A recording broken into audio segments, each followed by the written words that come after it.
മലയാള സീരിയലുകളിലെ അമ്മ വേഷത്തിൽ തറുക്കുന്ന രൂപശ്രീ ശരിക്കും തമിഴ്നാട്ടുകാരിയാണ്. മലയാള സിനിമയിലാണ് അരങ്ങേറ്റം കുറിച്ചതെങ്കിലും തമിഴ് സിനിമയിലാണ് രൂപശ്രീ തിളങ്ങിയത്.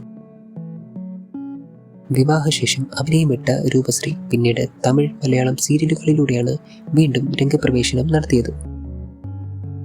1992 കള്ളനും പോലീസും എന്ന ചിത്രത്തിൽ മുകേഷിന്റെ നായികയെ മലയാളത്തിൽ അരങ്ങേറിയ രൂപശ്രീ മലയാളത്തിലും തമിഴിലുമായി 20ഓളം ചിത്രങ്ങളിൽ നായികയായി അഭിനയിച്ചു. 13ാമത്തെ വയസ്സിലാണ് നടി തന്റെ അഭിനയ ജീവിതം തുടങ്ങുന്നതും, അതും നായികയായി. പിന്നീട് സ്വഭാവ നടിയായും ഗ്ലാമർ വേഷങ്ങളും ചെയ്തു.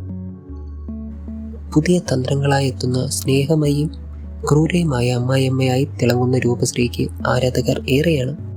അഭിനയം പോലെ തന്നെ രൂപശ്രീയുടെ കോസ്റ്റ്യൂമുകളും ആഭരണങ്ങളും മലയാളി വീട്ടമ്മമാർക്കിടയിൽ ഏറെ ചർച്ചയാണ്. തന്റെ കഥാപാത്രത്തിനും ലുക്കിനും ധാരാളം അഭിനന്ദനങ്ങൾ ലഭിക്കുന്നുണ്ടെന്ന് അവർ പറയുന്നു.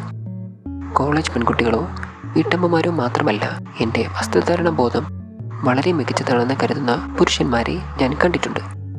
സമ്പന്നമായ ദേശായി കുടുംബത്തിൽ നിന്നുള്ള ഊർമിള, അവർ വളരെ ധീരയായ സ്ത്രീയാണ്.